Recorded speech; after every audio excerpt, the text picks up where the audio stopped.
मुजफ्फरनगर की बुढ़ाना कोतवाली क्षेत्र के बवाना गांव में लुटेरों का आतंक थमने का नाम नहीं ले रहा। एक बेखौफ लुटेरे ने ग्राहक बनकर एक वृद्ध महिला को निशाना बनाया और उसके कानों के कुंडल झटक लिए। इस हमले में महिला के दोनों कान बुरी तरह जख्मी हो गए। वारदात को अंजाम देकर लुटेरा फरार हो गया। पुलिस ने घायल महिला को तुरंत उपचार के लिए नजदीकी CHC में भर्ती कराया। बुढ़ाना पुलिस ने मामले की जाँच शुरू कर दी है और लुटेरे की तलाश में जुट गई है। कुछ नहीं जी, मैं तो दुकान पर बैठी थी और एक आया कमला पसंद सी ली और लेकर और बस मेरे कान पाट के बाद। मुजफ्फरनगर के भरतिया कॉलोनी में जाट महास भाकी पंचायत में किसान मजदूर संगठन के राष्ट्रीय अध्यक्ष ठाकुर पूरन सिंह के जाट समाज पर दिए गए विवादित बयान की कड़ी निंदा हुई। पंचायत में जाट समाज का गुस्सा फूट पड़ा। नेताओं ने कहा कि पूरन सिंह ने हनुमान बेनीवाल के बयान पर गलत टिप्पणी कर जाट समाज को अपमानित किया। जयवीर सिंह ने तंज कसते हुए पूरन सिंह के DNA जाँच की बात कही। दावा किया कि वह ठाकुर नहीं नाई समाज से हैं। उपाध्यक्ष विनीत बालियान ने ऐलान किया कि पूरन सिंह को जूता मारने वाले को 1 लाख रुपए का इनाम देंगे। पंचायत ने चेतावनी दी कि अगर 5 जून तक पूरन सिंह ने माफी नहीं मांगी तो उनके खिलाफ कानूनी कार्रवाई की जाएगी। ठाकुर पूरन सिंह जी द्वारा हमारे समाज पे एक भद्दी टिप्पणी, उसे लेकर भी समाज में रोष था और सभी समाज के जिम्मेदार लोग आज इकट्ठे हुए और उस पर विचार विमर्श किया भाई क्या होना चाहिए। उन्होंने की DNA टेस्ट होना चाहिए, नाली के कीड़े हैं या देसी गाय है, अमेरिकन सांड है, जो ऐसे शब्द हैं जिन्हें मैं नहीं बता सकता क्योंकि शोभा नहीं देते मीडिया के सामने मैं ऐसा शब्द कहूँ। और ठाकुर साहब को भी जो पूरन सिंह जी ने बयान दिया उन्हें भी शोभा नहीं देता। मैं अभी कुछ दिन पूर्व ठाकुर पूरन सिंह ने एक जाट समाज पर अभद्र टिप्पणी की थी जिसमें उसने जाट समाज के DNA को ललकारा था और महाराजा सूरजमल जो 80 युद्ध लड़े, 80 के 80 महाराजा सूरजमल ने वो युद्ध जीते और उसके प्रमाण भी हैं। वो ताजमहल हो, उसका चांदी का गेट ले जा करके भरतपुर में रखना हो, लाल किले का गेट उठा करके भरतपुर में रखना हो और गौरवशाली गाथा रही है जाट समाज की। लेकिन ठाकुर पूरन सिंह ने एक व्यक्तिगत बयान दे करके जाट समाज को ललकारने का काम किया। पूरन सिंह है, ठाकुर नहीं जोड़ोगे मैं उसके नाम के सामने, क्योंकि ठाकुर बिरादरी को उसने बदनाम कर दिया। ऐसा आदमी ठाकुर नहीं हो सकता। ठाकुर अगर जट्टों का बहुत पुराना संबंध है और उन संबंध को खराब करने की कोशिश कर रहा है, वो तो ऐसा आदमी है जिस थाली में खावा उसी में लात मार रहा है। ठीक है, ऐसा वर्ग की थाली में खाया उसी में आज उन्हें लात मारा तो जड़ खोद दी। आज जहाँ 4 दिन पहले कोतवाली में धरना दिया था, भूख हड़ताल का ड्रामा जो बैठा था वहाँ फंस गया, वहाँ फिर ठीक है ऐसा वर्ग को याद कर रहा है। तो भाई जो उसने अपशब्द बोले मैं कह नहीं सकता आपके चैनल के माध्यम से, उन अपशब्दों पर अपनी माफी मांग ले। 7 दिन का टाइम दिया गया है। अगर 7 दिन में उसने नहीं माफी मांगी तो 1 जूता और 1 लाख रुपए का नाम उस पर मदेरा भाई। मुजफ्फरनगर के अंबा विहार में मदरसा चिरागिया में जमीयत उलमा हिंद की एक महत्वपूर्ण बैठक हुई। जिले भर से उलमा और पदाधिकारियों ने हिस्सा लिया। जिलाध्यक्ष मौलाना मुकर्रम अली कासमी की अध्यक्षता में बकरीद को लेकर बड़े फैसले लिए गए। मौलाना ने प्रतिबंधित पशुओं की कुर्बानी न करने की अपील की और इसे पर्दे में अदा करने को कहा। सामाजिक सौहार्द बनाए रखने पर जोर देते हुए कुर्बानी की तस्वीरें सोशल मीडिया पर साझा करने से मना किया गया। साथ ही धार्मिक मर्यादाओं का पालन करने की हिदायत दी गई। हुआ है कि जो पहले भी नहीं करते थे, लेकिन उसके बावजूद भी हमने जो प्रतिबंधित जानवर है, जिनकी जो ममनू जानवर है, उनकी कुर्बानी न की जाए और जो है जिससे हमारे बड़े भाइयों को कोई परेशानी होती है तो उसी जानवरों की कुर्बानी न की जाए। इसी तरीके से साफ़ सफाई का ख़ास ख्याल रखा जाए और कुर्बानी खुले में न की जाए। इसी तरीके से जो गोश्त आप जो है एक जगह से दूसरी जगह मुंतकिल होता है, आप लेकर जाते हैं तो उसको खुला लेकर न जाए, उसको ढककर लेकर जाए ताकि। बुलंदशहर के अहमदगढ़ थाना क्षेत्र में एक हैरान करने वाला मामला सामने आया है। एक पति ने अपनी पत्नी को उसके प्रेमी के साथ रंगे हाथों पकड़ लिया और फिर पत्नी बच्चों सहित प्रेमी को लेकर थाने पहुंच गया। पति ने पुलिस को लिखित सूचना दी कि वह अपनी पत्नी और बच्चों को प्रेमी के हवाले कर रहा है और दोनों को साथ रहने की अनुमति देता है। उसने थाने में खुले तौर पर पत्नी और प्रेमी को आशीर्वाद भी दिया। जानकारी के मुताबिक पत्नी का प्रेम संबंध पड़ोस के युवक के साथ महीनों से चल रहा था। पति ने विवाद के बजाय शांतिपूर्ण तरीके से उन्हें छोड़ने का फैसला किया। यह मामला गांव में चर्चा का विषय बन गया है। कुछ लोग इसे पति की समझदारी बता रहे हैं तो कुछ कह रहे हैं जा सिमरन जी ले अपनी जिंदगी। यह अनोखा घटनाक्रम सभी को हैरान कर रहा है। 3 लड़के को अपने लेके साथ गई है और मतलब घरवाले कहते हैं तो मतलब सब पे 17 आ गई और यूँ कहती कि सारे को बंद करवा दूंगी और सारे को ऐसी दवाई खिलाऊंगी जो खवाई ना हुई। और वो तो बहुत दिन तक कटेगी। मतलब किसी को घर नहीं आने देती, लीले ड्रामा की धमकी दी कि काट के मतलब उसी में बंद करवा दूंगी, पता भी नहीं लगन दूंगी। तो उसने डर के मारा उसी के साथ करी गई है। वो फतेहगढ़ का है, हमारे जेठ का लड़का है, जेठ होता है पड़ोस को ही है। अब कल सम्मान आ रहा है, बानी कोई किसी को आने ना देती अपने पास। किसी सम्मान आ रहा है, मेरी है तो आने की जरूरत नहीं है। हाँ, मैं किसी सम्मान से मेरा कोई नहीं है, मेरे पास आने की जरूरत नहीं किसी को। हाँ बेटी मेरी ऐसे सुला दूंगी, मेरे पास ऐसी दवाइयाँ हैं जो आपको जरा सी देर में सुला दूंगी, सोते के सोते ही रह जाओगे।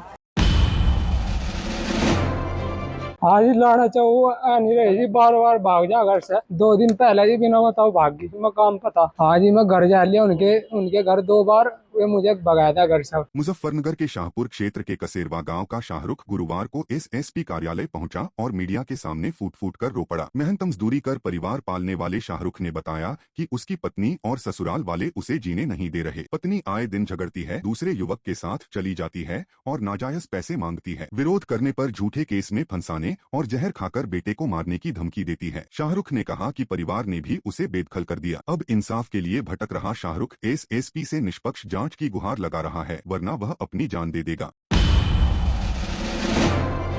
मेरी दिक्कत यह है जी, मेरी वाइफ ने परेशान कर रखा। जब से शादी हुई गैर मर्दों से बात करा जी, और उल्टा मुझे झूठे केस में उठाना चाह रही। मेरी सासू है जी, वो अपनी लड़कियों से गलत काम करवा रही। चाहे उनकी व्हाट्सएप की जांच करवा लो, जो नंबर उनके चला रहे तो उनकी जांच करवा लो जी। और जो मेरी गलती हुई तो मुझे जेल भेज सको जी। मेरी कोई गलती, मेरे सबूत यह है जी, लड़कों के चैटिंग मैसेज है और लड़कों के साथ में फोटो है। मुजफ्फरनगर के बिरालसी बिजली घर में तैनात अवर अभियंता पर एक महिला संविदा कर्मी ने सनसनीखेज आरोप लगाए हैं। कुछ महीने पहले बिजली विभाग में संविदा पर नियुक्त हुई पीड़िता ने उत्तर प्रदेश महिला आयोग की सदस्य सपना कश्यप के सामने शिकायत दर्ज की। महिला का आरोप है कि जेई उस पर गंदी नजर रखता था, ड्यूटी के बाद बिजली घर के कमरे में रुकने का दबाव बनाता था और अतिरिक्त पैसे का लालच देता था। विरोध करने पर उसे नौकरी से निकालने की धमकी दी गई। पीड़िता ने सबूत के तौर पर जेई के वीडियो भी पेश किए। नौकरी छोड़ने को मजबूर हुई पीड़िता अब इंसाफ के लिए भटक रही है। सपना कश्यप ने मामले की जाँच और सख्त कार्रवाई का आश्वासन दिया है। जेई ज्यादातर कुटेश्वर रहा करा था, कुटेश्वर से कम आना जाना होता था जेई का। फिर छूट के दौरान इसका थोड़ा ज्यादा आना जाना हुआ, तो जेई ने मुझे कहा, कहने लगा मैडम अब ये छूट खत्म हो गई है, कुछ विभाग तुम्हें पैसे देगा, कुछ हम देंगे, तुम रात में यहीं रुक जाया करो। मैंने कहा तुमने मुझे बदतमीज समझ रखा है क्या? क्या समझ के बोला तुमने मुझे ऐसा? बदतमीजी के लिए कुटेश्वरी की कोई विद्युत सखी होगी, वो जो है उनके साथ क्या रिश्ता, उनका क्या नहीं, उन्होंने बार बार इस बात का जिक्र करा मेरे से। मैंने कहा देखो जो कोई तुम्हारा कोई काम करता है, मैं ऐसी लेडीज नहीं हूँ, न मेरे से ऐसी बदतमीजी बात करना। मैं काम छोड़ सकती हूँ लेकिन मैं बदतमीजी कुछ बर्दाश्त नहीं करने की यहाँ पे। मेरे संज्ञान में ये मामला आज ही आया है और हम इस पे उचित एक्शन लेंगे, उचित कार्रवाई करेंगे। उसके बाद ही आपको हम इस विषय में सही से जानकारी दे पाएंगे।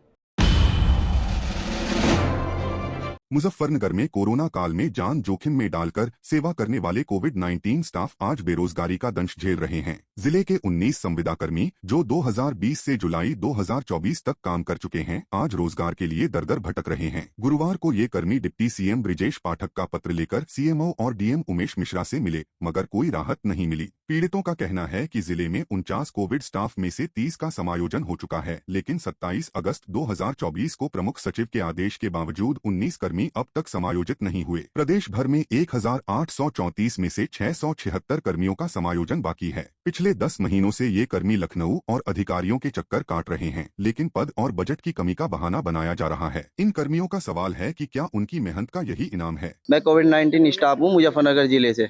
2020 में मेरी ज्वाइनिंग हुई थी। 2020 से लेकर 2024 तक मैंने जुलाई के महीने तक कार्य किया है, जिसमें प्रमुख सचिव का आदेश हुआ था 27/8/2024 को, जिसमें कि जितने कोविड कर्मचारी है इनको हटाने की बजाय इनका समायोजन कर दिया जाए दूसरे प्रोग्राम में। लेकिन उसमें हम टोटल मुजफ्फरनगर में 49 कर्मचारी थे, 49 में से 30 का हो गया है। उसमें से हम 19 कर्मचारी रह गए। पिछले 10 महीने से हम लगातार कभी लखनऊ, कभी मुजफ्फरनगर डीएम कार्यालय, कभी सीएमओ ऑफिस के चक्कर काट रहे हैं।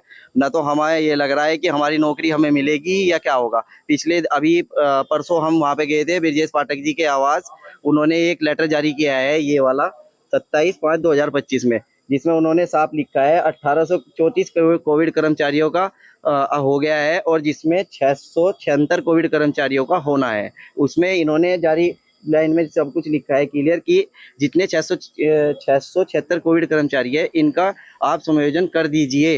हमारी मांग ये है कि हमें ये बताया जा रहा है कि हमारा एक तो बजट नहीं है और ये हमारे पद नहीं है वहाँ यहाँ पर, और हमें वहाँ लखनऊ कहते हैं कि आपको एडजस्टमेंट कर लिया जाएगा, ठीक ना तो इधर एडजस्टमेंट कर रहे हैं। सीएम साहब ने आश्वासन दिया है, सीएमओ साहब से बात करके उन्हें बात की है सीएमओ सर से, और अपनी मीटिंग करके उन्हें हमको बताएंगे।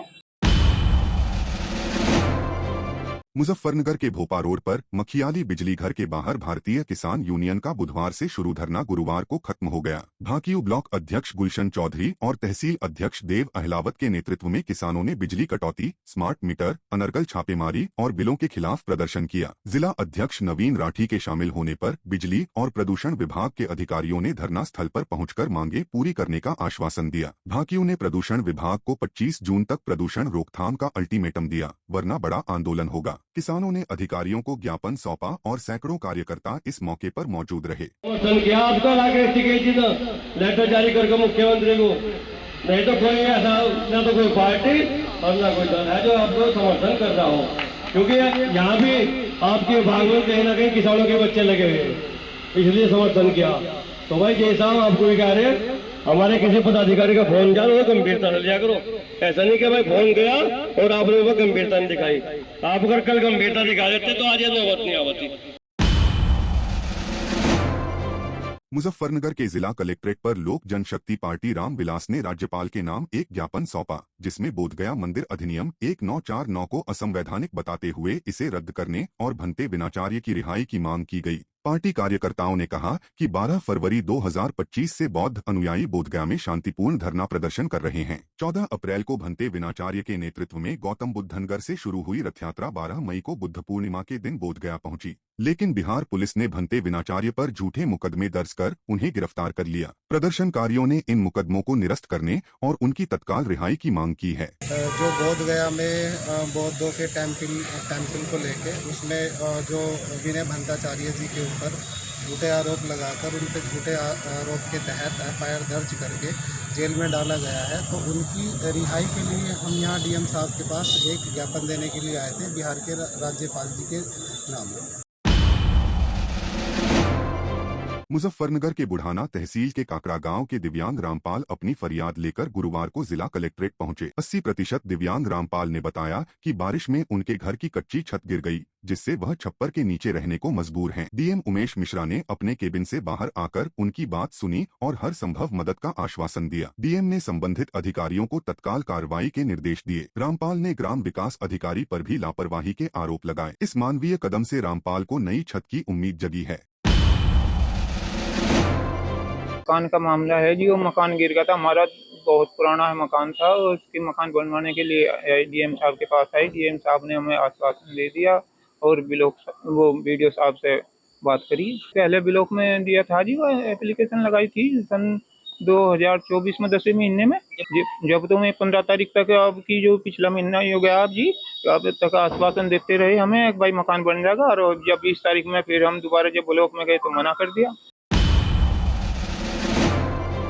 जम्मू कश्मीर के शोपियां जिले के बास्कुचन इमाम साहिब में सुरक्षा बलों ने एक बड़ी सफलता हासिल की है। भारतीय सेना की 44 राष्ट्रीय राइफल्स, जम्मू कश्मीर पुलिस और सीआरपीएफ की 178वीं बटालियन ने संयुक्त ऑपरेशन में 2 हाइब्रिड आतंकियों को गिरफ्तार किया। खुफिया जानकारी के आधार पर शुरू किए गए इस ऑपरेशन में आतंकियों के पास से भारी मात्रा में हथियार बरामद हुए, जिनमें 2 AK-56 राइफल्स, 4 मैगजीन, 102 जिंदा राउंड और 2 हथगोले शामिल हैं। पुलिस ने आरोपियों के खिलाफ FIR दर्ज की है और आगे की जांच जारी है। यह कार्रवाई कश्मीर घाटी में आतंकवाद के खिलाफ चल रहे अभियान का हिस्सा है, जिसने क्षेत्र में सुरक्षा को और मजबूत किया है।